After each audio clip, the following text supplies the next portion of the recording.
और विभूति पाद का समापन होगा। हरिओम।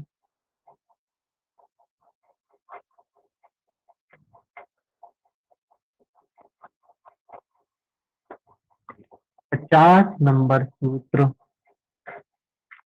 क्या बताया 49 नंबर में कि ये जो बुद्धि है सत्व पुरुषान्यथा ख्याति मात्रस्य सर्वभाव अधिष्ठातृत्वम सर्वज्ञातृत्वम च।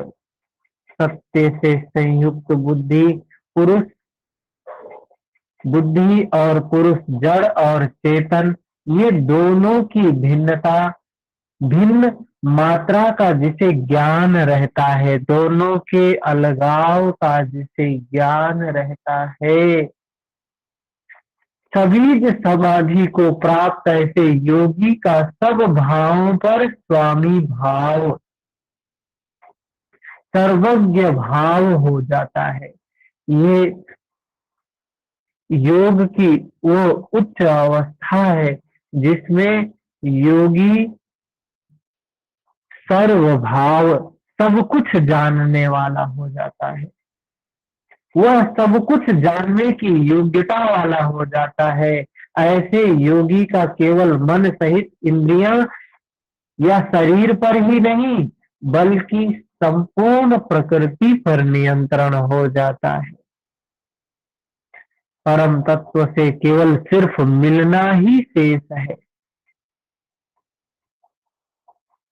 किसी भी क्षण प्राप्ति हो सकती है।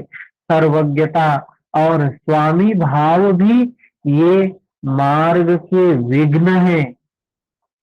ये स्वामी भाव भी मार्ग की विभूति है और ये विभूति भी विघ्न है। इससे भी वैराग्य करना चाहिए।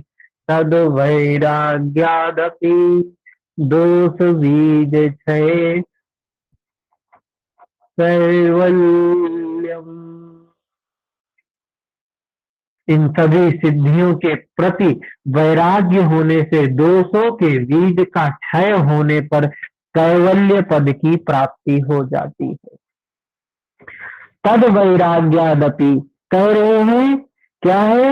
वैराग्य होना। किनसे वैराग्य होना है? सभी सिद्धियों के प्रति, जितनी सिद्धियां हैं सबके प्रति वैराग्य होना चाहिए।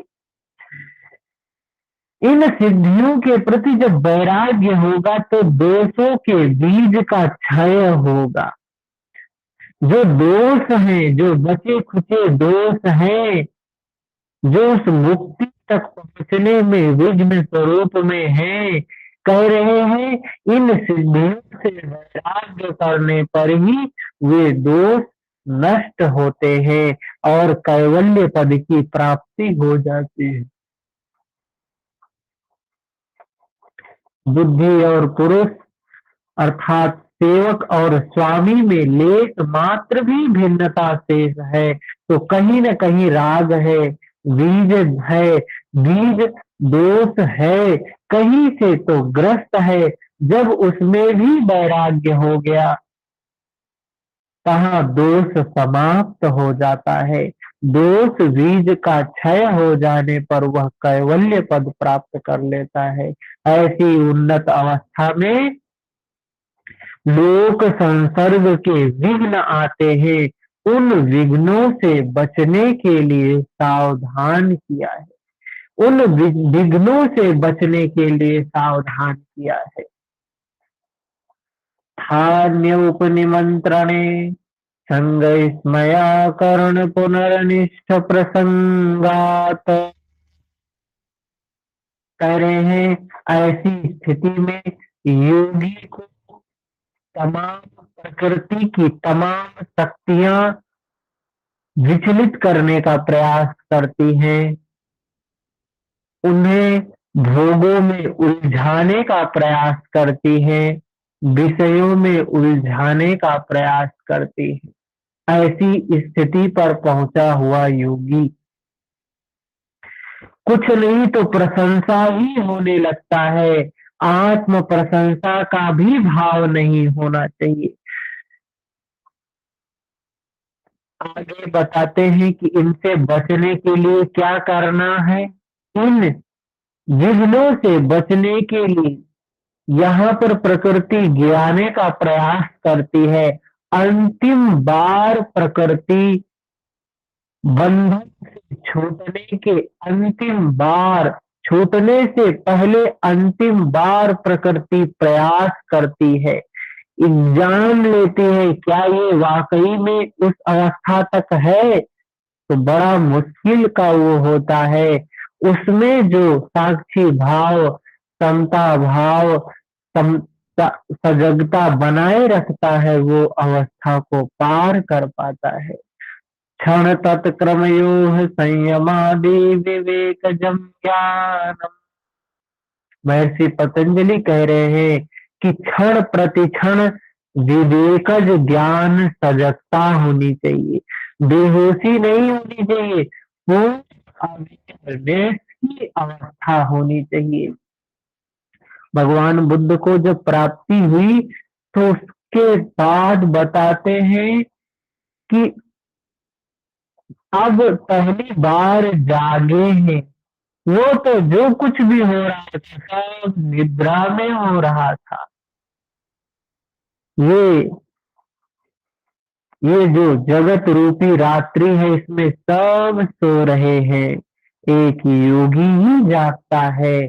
तो कह रहे हैं विवेकजम ज्ञानम, विवेक ज्ञान होता है, क्षण प्रति क्षण सजगता होती है। इसी से इससे बचा जा सकता है, इस विघ्न से। इस विवेक ज्ञान से लाभ क्या है तो बताते हैं जाति लक्षण देशैरन्यतान वच्छेदात तुल्ययोस्ततः प्रतिपत्ति ही। जाति लक्षण देश से भेद का निश्चय न होने से दो तुल्य वस्तुओं का निश्चय उस विवेक ज्ञान से होता है। विवेक ज्ञान से उत्पन्न अवस्था में जाति लक्षण और देश भेद से परिवर्तन भी नहीं लाया जा सकता है। जाति चित्त की भी एक स्थिति से दूसरी अवस्था में परिवर्तन, जाति लक्षण देश। यहाँ जाति से तात्पर्य क्या है?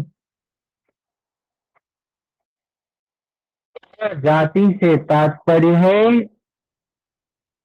ये जो 84 लाख जातियां बताई गई है, ये शरीर 84 लाख शरीर है, 84 लाख योनियां हैं। जाति लक्षण और देश से भेद का निश्चय न होने से मतलब ये भाव समाप्त हो जाता है। इस विवेक विज्ञान से समता का भाव आ जाता है, सब में एक रूपता दिखाई देने लगती है। चित्त वृत्ति का एक प्रकार से दूसरी अवस्था में परिवर्तन भी एक जाति परिवर्तन है। ऐसे क्रमिक परिवर्तनों के माध्यम से साधक लक्ष्य पर्यंत दूरी तय करता है। ऐसी कुछ अवस्थाओं के अनंतर शरीर का निधन हो गया, ऐसा साधक जन्म लेता है, यह भी एक जाति परिवर्तन है। जाति परिवर्तन होने पर भी चित्त में कोई भेदभाव नहीं होता है, चित्त समता में है, चित्त सजग अवस्था में है, किसी में भेदभाव नहीं देख रहा है। ऐसी स्थिति में ऐसा साधक जन्म लेता है, यह भी एक जाति परिवर्तन है। किंतु ये जाति विवेकज ज्ञान के पश्चात जाति भेद, उसके अनुरूप लक्षण, देश परिवर्तन से भी विवेक ज्ञान में कमी नहीं होती है। वो विवेक ज्ञान में कोई परिवर्तन नहीं होता है। उस विवेक ज्ञान की विशेषता कहते हैं कि उद्धार करने वाला होता है। वह विवेक ज्ञान तारकम सर्व विषयम सर्वथा विषयम क्रमम चेति विवेकजम ज्ञानम। यह विवेक ज्ञान संसार समुद्र से तारने वाला, सब कुछ जानने वाला, सब प्रकार से जानने वाला तथा बिना किसी पूर्व परंपरा या सहयोग के जानने वाला होता है। इसके पश्चात अवस्था आती है कैवल्य की। इसके बाद अंतिम अवस्था वो कैवल्य की अवस्था आती है। तत्व पुरुषान्यथा तत्व पुरुषयोः शुद्धि सामे कैवल्यमिति। इस अवस्था में चित्त और पुरुष दोनों ही समान रूप से शुद्ध हो जाते हैं, दोनों समत्व में स्थित हो जाते हैं, तब कैवल्य की अवस्था है। यही कैवल्य की अवस्था है। इस प्रकार इस तृतीय अध्याय में क्रम क्रम से संयम के उत्कर्ष के साथ मिलने वाली विविध सिद्धियों का वर्णन है, जिन्हें विभूति कहा गया है। इसीलिए इस अध्याय का नाम विभूति पाद है। इन सब का अंतिम लक्ष्य क्या है? कैवल्य है। इन सब विभूतियों का अंतिम लक्ष्य है कैवल्य। कैवल्य की चर्चा प्रथम पाद में भी की गई है। यहाँ कैवल्य का विस्तार से वर्णन किया गया है, किंतु यह भी जानना आवश्यक है कि किन किन परिस्थितियों को पार करके साधक को यह स्थिति मिली है। इस प्रकार यहाँ पर ये तीसरा अध्याय समाप्त होता है। क्या निष्कर्ष, क्या क्या चीजें हमने इस तीसरे अध्याय में देखा? अष्टांग योग की जो साधना बताई गई महर्षि पतंजलि के द्वारा, इसमें अंतिम 3 अंग धारणा, ध्यान, समाधि विभूति पाद के अंग हैं,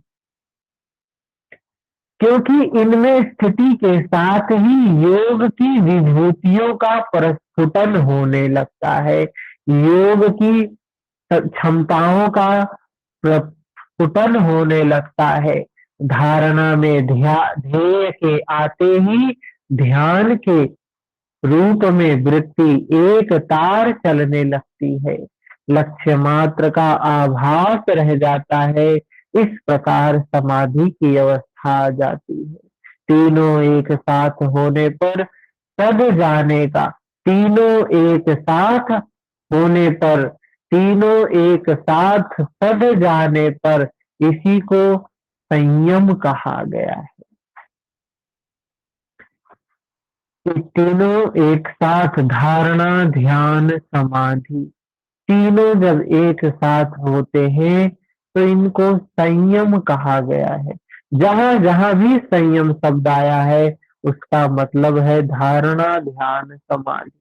इस संयम के सदते ही विभूतियां मिलने लगती हैं। ये विभूतियां क्रम क्रम से छोटी बड़ी अवस्था के अनुसार मिलती जाती है। जैसे जैसे अवस्था बढ़ती जाती है वैसे वैसे विभूतियों का स्तर भी बढ़ता जाता है। यह संयम एक बार सद गया तब सदा के लिए बना रहता है। जैसे जैसे संयम सदता जाता है वैसे वैसे उन्नत अवस्था प्राप्त होती जाती है। योग दर्शन के तृतीय पाद में धर्म शब्द का प्रयोग होता है। तृतीय पाद में धर्म का नाम आता है। क्या? जहां वृत्तियों का निरोध हो गया, संपूर्ण वृत्तियां निरुद्ध हो गई, समाधि, एकाग्रता, परिणाम में संयम हो जाता है, उसी समय उसी संयम को धर्म, अवस्था, लक्षण, परिणाम भी कहा गया है।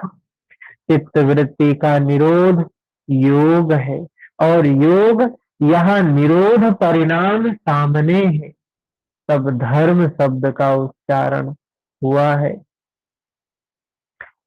इस प्रकार तमाम प्रकार की विभूतियों का वर्णन किया गया। इस संयम के द्वारा तमाम प्रकार की विभूतियों का वर्णन किया गया। उनको हमने विस्तार से देखा, कौन कौन सी विभूतियां हैं। काय संपद, इंद्रिय जय, भूत जय और महाविदेहावस्था की स्थिति। उसके बाद ज्योतिर्मय प्रकाश स्वरूप दृष्टा है, और उसके साधक के बीच में ये जो एक दूरी थी वो भी विभूति रूप में ही समाप्त होती है। भूत जय से 3 प्रकार की सिद्धियों की बात करते हैं, अणिमादि सिद्धि, काय संपद, धर्मा नविघातश्च। इंद्रिय जय से भी इसी प्रकार से 3 प्रकार की सिद्धि की बात करते हैं। योग साधना का एक स्तर मात्र है, लक्ष्य नहीं। साधक को ना तो उनके भोगों में राग होना चाहिए। यहाँ क्या बताते हैं कि साधक को इन विभूतियों में उलझना नहीं है। साधना के दौरान ये विभूतियां प्राप्त होती हैं, इन विभूतियों में उलझना नहीं है। साधक को उलझेगा तो अपने मार्ग से भटक जाएगा, इससे पुनः पतन की आशंका अधिक रहती है। इन उलझनों से बच जाने पर चित्त का एक तार चिंतन प्रवाहित होने पर क्षण अनुक्षण, क्षण प्रति क्षण के क्रम में संयम सध जाता है। तब विवेक से उत्पन्न ज्ञान हो जाता है।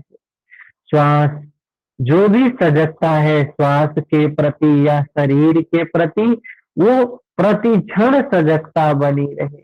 एक भी क्षण चिंतन के विपरीत व्यर्थ नहीं जाता।